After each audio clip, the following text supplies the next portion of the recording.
The massive council chamber floated in deep space, a structure built by thousands of alien races over countless years. Inside, representatives from 7,000 different species waited in silence. Today was important. Today, they would deal with the human problem. Ambassador Zarthik stood at the center platform. His tall, gray body cast strange shadows under the bright lights. He had 3 mouths that worked together to create sounds, and right now, those sounds carried across the entire chamber through advanced technology. "Activate the transmission to Earth," he commanded. A holographic screen appeared, showing a room on the distant blue planet. But the humans on the screen were not what anyone expected. There were no scared diplomats, no nervous politicians. Instead, military officers in crisp uniforms stood alongside scientists in casual clothes. And they were smiling. Zarthik began his prepared speech. "People of Earth, you have broken our laws 17 times. You have built weapons we forbid. You have ignored our warnings 312 times. The Galactic Council has made its decision. You have 1 month to give up your weapons, destroy your military ships, and accept our control over your planet." The council members nodded in agreement. This was standard procedure. Young species always resisted at first. Then they saw the massive fleet waiting outside their world. Then they surrendered. It had worked for 10,000 years, but the humans did something no species had ever done before. They laughed. It was not nervous laughter. It was not the sound of fear. It was genuine amusement, like someone had told them a funny joke. Mulchun, a woman with short gray hair and sharp eyes, wiped tears from her face. "I am sorry," she said, still chuckling. "Did you say our fleets are the problem? You think those ships worry you?" She gestured to someone off-screen. "Show them what is coming." The holographic display split into 2 images. On one side, the Council's armada appeared. 1,000 massive warships from 100 different worlds. They blocked out the stars behind them. The fleet had taken 3 months to assemble. It was the largest military force gathered in 500 years. Any reasonable species would surrender. Immediately upon seeing it, the other side of the display showed something approaching from beyond Earth's solar system. The council members leaned forward, trying to understand what they were seeing. Ships, but not like any ships in the known galaxy. Some were so large they had their own gravity. Others seemed to exist in multiple places at once, flickering in and out of normal space. And they were moving in ways that should be impossible. They were accelerating without visible engines. They were turning without thrusters. They were breaking every law of physics the council knew. "You should have asked us a question," Admo Chun said, her smile growing wider. "You should have asked why we ignored your warnings. You should have asked why we were not afraid." An officer next to her spoke up. "You sent us messages for 20 years. Stop building this. Stop researching that. Stop going to those places. Did you really think we were just being rude?" The admiral nodded. "We were buying time. Time to figure out what you were so afraid of. Time to build things you said were impossible. Time to test ideas you said would never work." She leaned closer to the camera. "Turns out, most of your rules about what cannot be done, they are just rules. Not laws of nature. Just rules made by scared people who stopped asking questions." The council chamber erupted in noise. Thousands of voices in hundreds of languages all speaking at once. Some demanded the transmission be cut. Others called for immediate military action. A few, however, were silent, already running calculations in their heads. Zarthik raised one of his 6 arms for silence. "You are one species. One planet. We are 7,000 civilizations. Our combined population is in the trillions. You cannot possibly believe you can stand against us." The human admiral's smile faded, replaced by something colder. Something that made several council members step back instinctively. "Ambassador," she said quietly, "humanity has been fighting wars since before we discovered fire. We fought with sticks and stones, then with bronze and iron, then with gunpowder and machines, then with atomic weapons that could destroy our whole world. We fought each other for 10,000 years over every reason you can imagine. Land, resources, ideas, pride. We got very, very good at war." She paused, letting her words sink in. "Then, 50 years ago, we finally stopped. Not because we became weak. Not because we ran out of enemies. We stopped because we looked at what we had become and it terrified us. We realized that if we kept going, we would destroy ourselves. So we made peace. Real peace. Not because we had to, but because we chose to." Another officer, a young man with dark skin and bright eyes, stepped forward. "But we did not forget how to fight. We just stopped fighting each other. And when you sent your threats, you reminded us what all that knowledge and anger could do if we pointed it outward instead of inward." Admiral Chun nodded. "You united humanity, Ambassador. For the first time in our entire history, every nation, every culture, every person on Earth agreed on something. We agreed that we would not surrender. We agreed that we would not submit. We agreed that if you wanted Earth, you would have to take it." She gestured to the ships on the screen. "And we agreed to show you exactly how hard that would be?" The transmission ended, leaving the council chamber in stunned silence. In a small room far from the main chamber, Military Director Kreshenov watched recordings of the transmission over and over. His 4 eyes studied every detail of those impossible human ships. His mind, trained over centuries of military service, tried to calculate odds of success. Every calculation came back with the same answer. The Council had made a terrible mistake.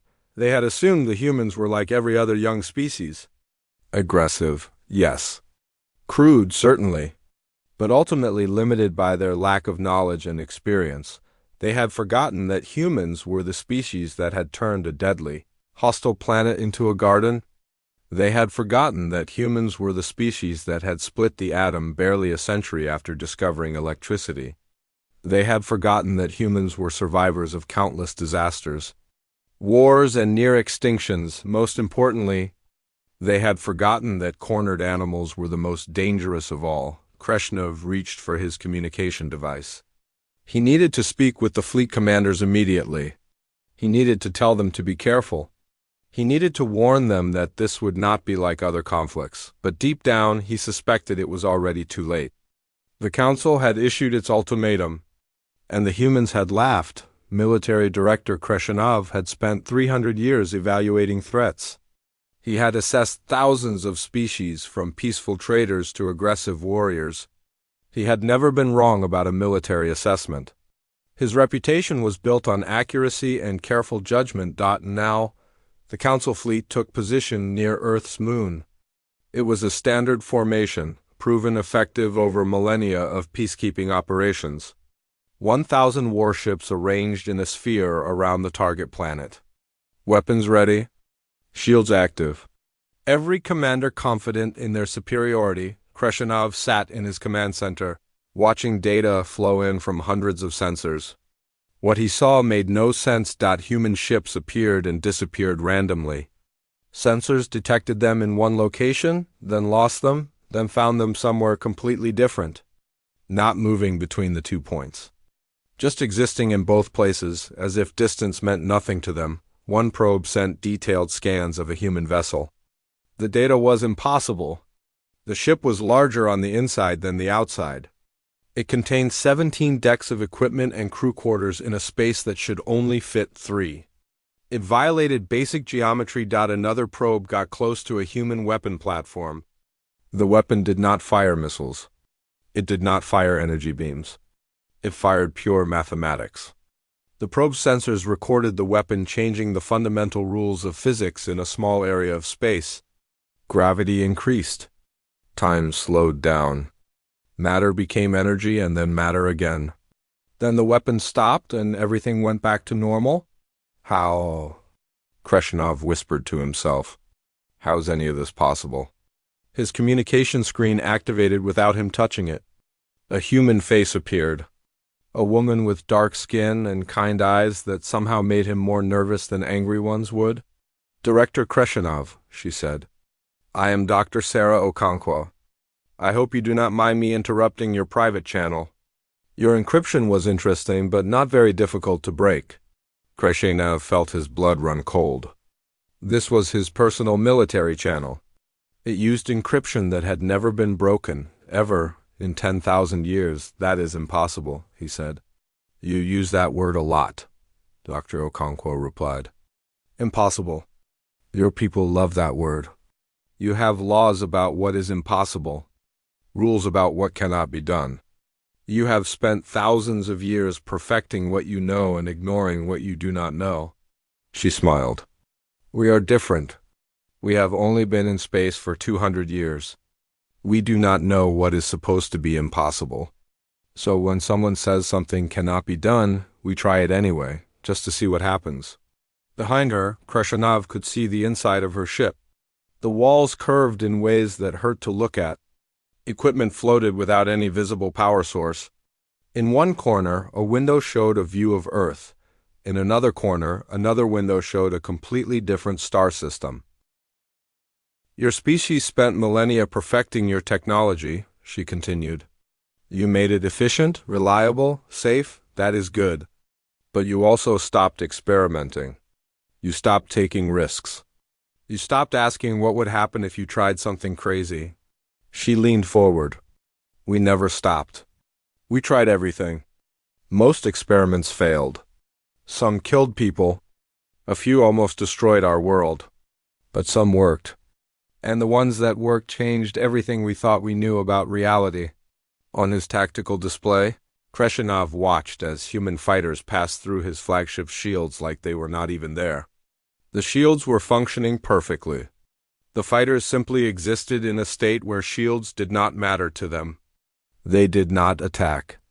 They just flew through the ship, proving they could, then left. The Galactic Council has 7,000 species, Kreshenev said, trying to sound strong. You are one, alone, outnumbered beyond any hope of victory. Dr. Okonkwo's expression changed. The kindness remained, but something else joined it. Pity, perhaps? Or sadness? Director, let me tell you something about humanity. We have been fighting each other for our entire existence. Tribe against tribe. Nation against nation. Ideology against ideology. We have had 10,000 wars. We conquered every environment on our planet.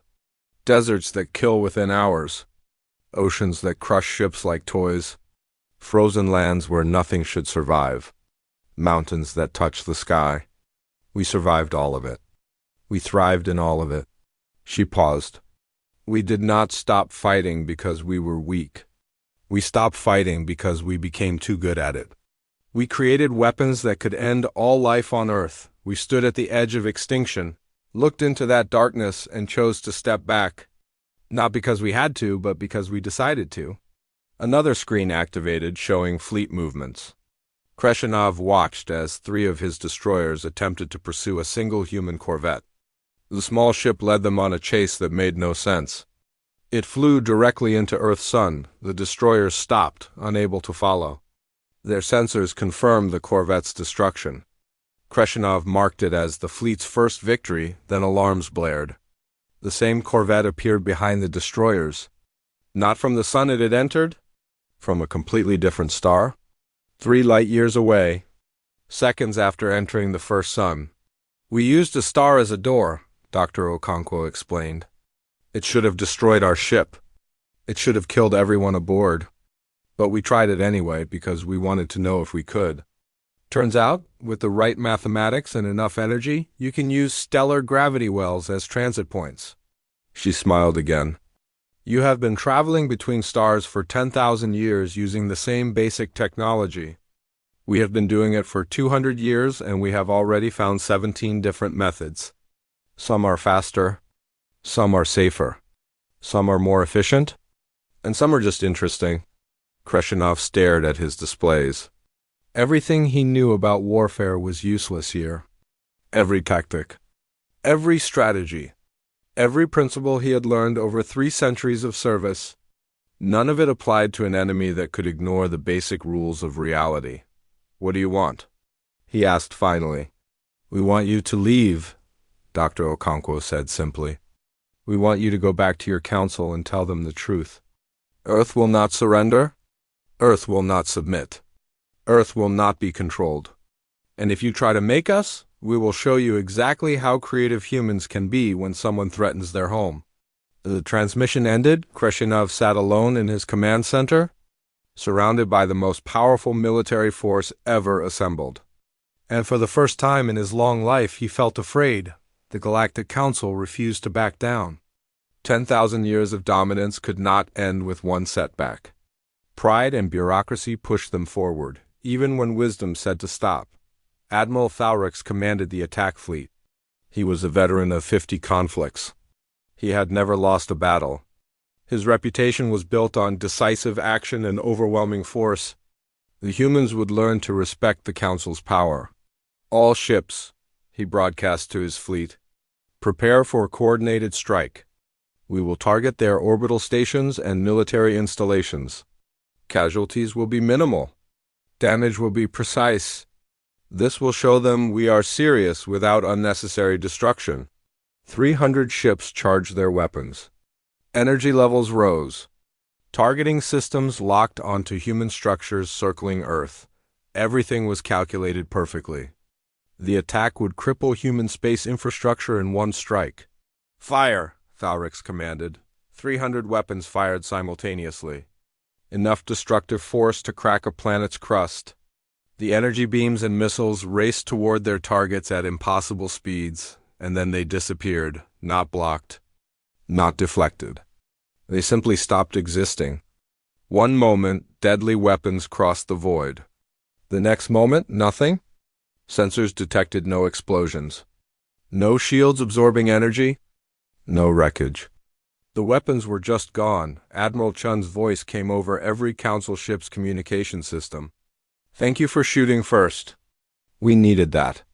Self-defense is much easier to justify than aggression. What happened next was not a battle. It was a lesson. Human ships did not fight like anything in Council military history. They did not form orderly lines. They did not follow predictable patterns. They moved like wild animals, chaotic and unpredictable. One human corvette faced 12 Council destroyers. Any sane commander would retreat. Instead, the corvette flew directly toward Earth's sun. The destroyers pursued, confident in their numbers. The corvette dove into the star's corona, where temperatures reached millions of degrees. The destroyers stopped at safe distance, sensors confirming the small ship's destruction. Target eliminated, the destroyer captain reported. Confirmed, his sensor officer agreed. No survivors possible. Then alarms screamed. The same corvette emerged from a different star. 3 light-years away. Seconds later. Still intact. Still fully operational. Surprise, came a cheerful human voice. We took a shortcut. Did you know stars are connected through higher dimensions? We did not either until we tried it. Another human ship found itself surrounded by 20 Council cruisers, trapped, no escape possible. The cruiser captains requested surrender. The human response came immediately. We have always wondered something. In theory, if you dump enough exotic matter into a black hole, you can destabilize the event horizon. We have never had a chance to test this. Would you mind staying right there? The cruisers did not wait to find out. They scattered at maximum speed, abandoning their formation. But the most devastating attack was not physical. It was information. Within the first hour of combat, human hackers broke into every Council database. They did not steal military secrets. They stole something far more dangerous. Truth. Messages began appearing on communication devices across the galaxy. Billions of screens on thousands of worlds suddenly displayed information their governments had hidden for centuries on the Vrelnari homeworld. Citizens read about the 3 colonies their government had secretly abandoned to save money. On Frost Prime, people discovered their supposedly elected leaders were actually appointed by the Council. On Zedari stations, workers learned they were being paid half what other species receive for the same jobs. And everywhere, people learned that the Council prevented research into certain technologies. Not because they were dangerous, but because they were powerful. Advanced artificial intelligence. Quantum manipulation, dimensional travel, All forbiddance. All restricted. All controlled. The humans provided evidence. Thousands of documents. Millions of files. All verified. All true. The Council has maintained order for 10,000 years, a human broadcast announced. But order is not the same as justice. Control is not the same as safety. You have been lied to. Your potential has been limited. Your growth has been stopped. And we can prove it. On Crescenada's flagship, emergency communications flooded in. The Vrelnari delegation demanded immediate explanations. 3 species recalled their ships from the fleet. 5 ambassadors called emergency council sessions.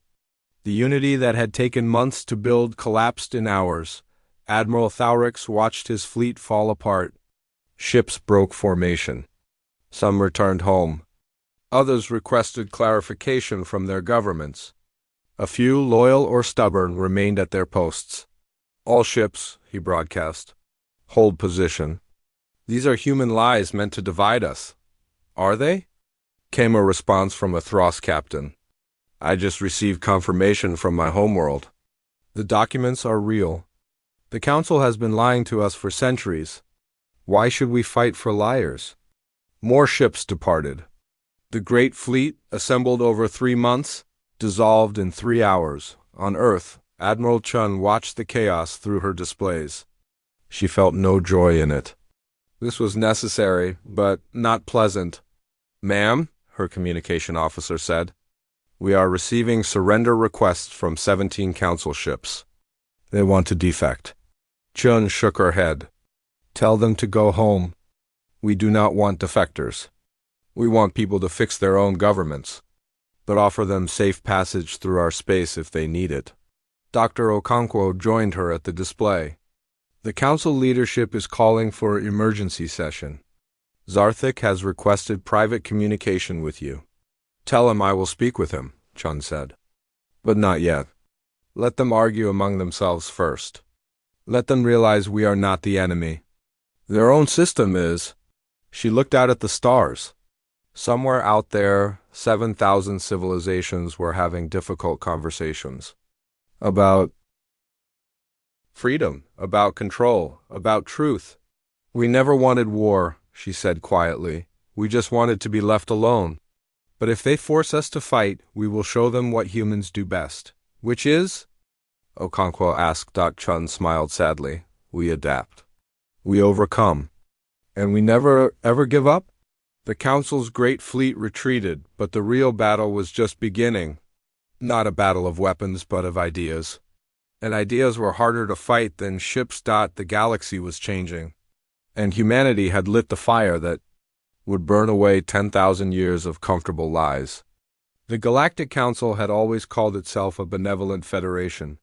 For 10,000 years, they claimed to uplift primitive species and maintain peaceful order across the galaxy. It was a beautiful story. Almost everyone believed it. That story lasted exactly 4 hours after humanity started digging into council records. Dr. Marcus Webb stood in a broadcast studio on Earth, preparing to address the entire galaxy. Every inhabited world would receive this transmission simultaneously. Another impossible feat that humanity accomplished simply because they decided to try. Citizens of the galaxy, he began. His voice was calm. Professional, but his eyes were angry. Your council demanded Earth's surrender. Before we answered, we decided to learn who we would be surrendering to. What we found disturbed us deeply. Behind him, holographic displays showed evidence, documents, records, data stretching back thousands of years. The Council is not a federation, it is a control mechanism. Species are not uplifted. They are managed, limited, kept weak enough to be useful but not strong enough to be threatening. The first document appeared. This is from 3,000 years ago. The Kelroth species developed advanced artificial intelligence. Within a week, their lead researchers disappeared. The project was shut down. The official reason? Safety concerns. The real reason? The AI threatened Council information control? Another document.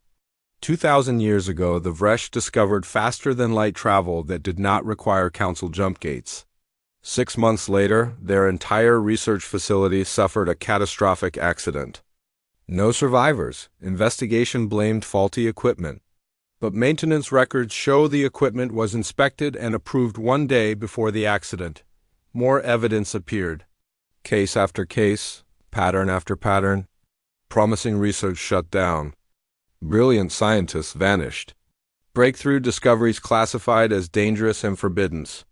Your council maintains order by controlling knowledge, Webb continued.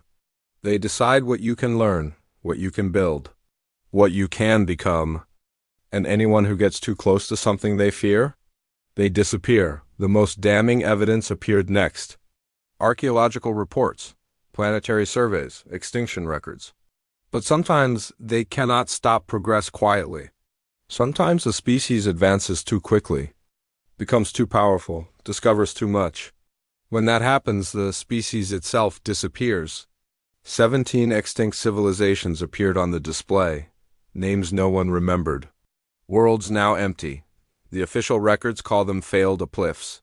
Species too violent or unstable to survive? But look at the archaeological evidence.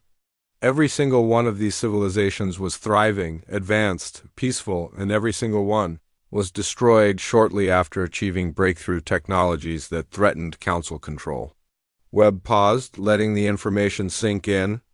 Across the galaxy, billions of people stared at their screens in shock. The pattern is clear. The council does not uplift species. They prune them. They keep everyone just advanced enough to be productive, but not advanced enough to be free. And if you grow too fast, too strong, too independent, you become a warning tale for the next generation. On Kreshenav's flagship, chaos reigned. His communication systems were overloaded with messages from member species, demands for explanations, calls for investigations, threats of withdrawal from the council. The Vrelnari ambassador broadcast a formal statement. If these allegations are true, the Vrelnari Union will immediately withdraw from all council military operations and demand a complete restructuring of council authority. The Thros followed, then the Zethari, then a dozen more species. The council's unity collapsed like a building with its foundation removed. In his private chambers, Ambassador Zarthik sat alone. 3 of his 4 hearts beat rapidly. One had stopped entirely from stress. He had served the council for 200 years. He believed in its mission, its purpose, its righteousness. Now he looked at evidence he could not deny. Documents with his own security clearance markers, reports he had read and approved, decisions he had supported without questioning. His personal communication screen activated. Admiral Chun appeared, uninvited as always. Ambassador, she said gently, I want you to know we take no pleasure in this. Destroying your reputation, your life's work, your beliefs. This must be painful. Zarthik said nothing. What could he say? The evidence was overwhelming. But you need to understand something, Chun continued. You made a mistake that many powerful people make. You assumed we would be grateful for your guidance. You assumed we would follow your rules. You assumed we would fit into the system you created. She leaned forward. Humans have a very bad relationship with authority. We have spent our entire history looking at people in power and asking one simple question. Why? Why must we do things? Your way? Why is this forbidden? Why should we listen to you? We were maintaining order, Zarthik said weakly. Preventing chaos. Protecting everyone from dangerous technologies. You were maintaining control, Chun corrected firmly. And there is a difference. Order is about structure and fairness. Control is about power and fear. You stopped advancement? Not to protect people, but to protect your own authority. And you? Zarthik asked. What gives you the right to destroy everything we built? We are not destroying anything, Chun replied. We are revealing what was always there. The council destroyed itself the moment it chose lies over truth. We just turned on the lights. She stood. You have a choice now, Ambassador. You can deny everything and watch your council collapse in civil war. Or you can acknowledge the truth and help build something better, something honest, something where species are free to grow without fear.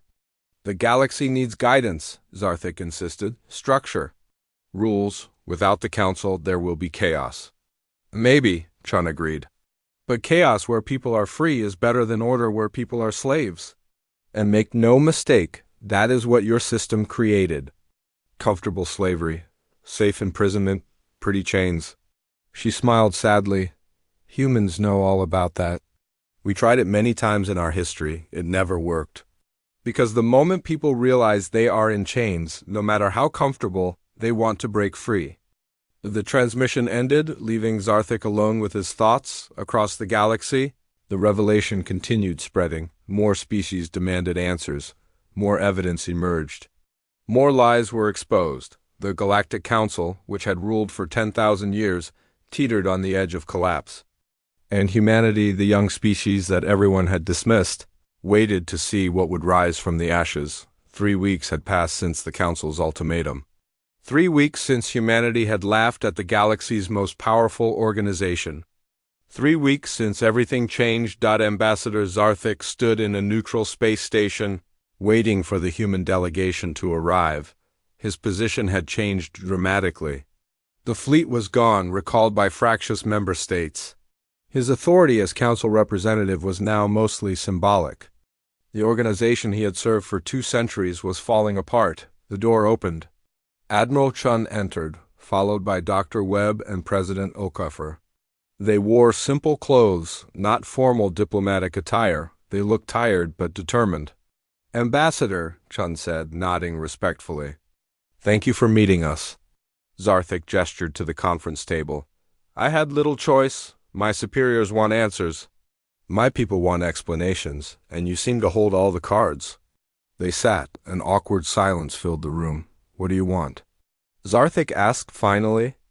You have destroyed the Council's credibility, turned our members against each other, exposed secrets that were buried for good reason. What is your endgame? Admiral Chun exchanged glances with her colleagues. We want to tear down your concordats. All of them. Zarthik felt cold fear spread through his body. That would create chaos. 10,000 years of carefully maintained order would collapse. Species would develop weapons that could destroy solar systems. Research into forbidden technologies would run wild. The galaxy would burn. Or, Dr. Webb interrupted, species would finally be free to reach their full potential. Did you know what we have discovered in just 200 years of unrestricted research?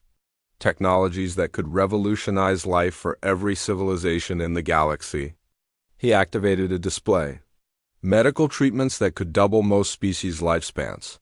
Energy systems that could end resource scarcity forever. Agricultural methods that could feed trillions. Manufacturing techniques that could provide abundance for everyone. All things your concordats forbid researching because they might be dangerous. They are dangerous, Zarthik protested. So are we? Admiral Chun said flatly. Humans are dangerous. Very dangerous. But we are dangerous to threats, not to innocent people. We do not hurt those who mean us no harm. She leaned forward. You want to know what humans really want, Ambassador? We want to be left alone to explore, create, experiment, and occasionally do incredibly stupid things that either kill us or advance civilization by centuries. And we want that freedom for everyone else, too. President Okafor spoke for the first time. She was an older woman with kind eyes and a gentle voice. The Council can continue to exist, Ambassador. We are not trying to destroy it completely. But it needs to change, fundamentally, from a controlling authority to an actual federation of equals. Equals? Zarthik asked. Species develop at different rates. Some need guidance, protection, structure. They need support, Okafor corrected. Not control? There is a difference. Support means helping them grow. Control means keeping them small. Admiral Chun pulled up more data. Here is our offer. The Council continues as a coordinating body, a place where species can cooperate, share resources, resolve disputes peacefully. But no more suppressing research. No more pruning species that advance too quickly. No more hiding information. No more treating civilizations like children who cannot be trusted. And in exchange? Zarthik asked. Earth will share every technology we have developed, Dr. Webb said. Everything we have learned about dimensional travel, exotic matter, quantum manipulation, all of it, free, open source, available to any species that wants to learn. Under what conditions? Only one, Webb replied. You open your archives. Every species gets access to their real history. Every civilization gets the knowledge you have been hoarding. Every person in the galaxy gets to know the truth about how things really work. Zarthik stood and walked to the window. Outside, stars stretched endlessly in all directions, each one potentially hosting life, intelligence, potential. You are asking us to unleash forces that could destroy everything, he said quietly. No, Trun replied. We are asking you to trust people to be responsible with knowledge and freedom. It has worked okay for us? After 10,000 wars, Zarthik pointed out. True, Trun admitted. We made many mistakes. We hurt each other badly. We nearly destroyed ourselves multiple times. But we learned. We grew. We became better. Not because someone forced us to, but because we chose to. She stood and joined him at the window. You cannot protect people from themselves forever, Ambassador. Eventually they will break free. And when they do, they will either be ready to handle freedom or they will destroy everything. The Council's method guaranteed they would never be ready. Our method kept the peace for 10,000 years. Your method created a galaxy full of children, Chun said. Dependent, limited, controlled, never allowed to grow up, never trusted to make their own decisions. That is not peace. That is imprisonment. Zarthik turned to face her. And if I agree to this? If I convince the Council to accept your terms? What happens to dangerous research? What happens when some species develops planet-killing weapons? The same thing that happened when humans developed them, President Okafor said. Most people choose life over destruction. Most species value peace over war. And those that do not? Well, that is what mutual defense treaties are for. She smiled. You have heard of mutually assured destruction? It is a human concept. Very simple. If everyone has powerful weapons, no one uses them because using them means everyone dies? It is terrifying. But it works. That is insane, Zarthik said. Yes, Chun agreed. Very insane. Welcome to humanity's approach to everything. We take insane ideas and make them work through sheer determination and luck. Despite everything, Zarthik found himself almost smiling. These impossible humans with their crazy ideas and their refusal to follow any sensible rules. They had destroyed his world and somehow made him hope for something better. I will need to take this to the full council, he said. It will take time. Many species are angry. Trust is broken. Some may never accept these terms. We know, Chun said. Take all the time you need. We are not going anywhere. Earth will be right here, waiting. And in the meantime, we will start sharing our technology with any species that wants it. No conditions. No restrictions. Just cooperation. She offered her hand in the human gesture of agreement. After a moment, Zarthik took it. Welcome to the future, Ambassador, she said. Fair warning. It is going to be strange, chaotic, sometimes scary, but also wonderful. Full of possibilities no one has ever imagined. As Zarthik left the meeting, he heard the humans already planning their next projects. A research exchange program, open access to all scientific discoveries.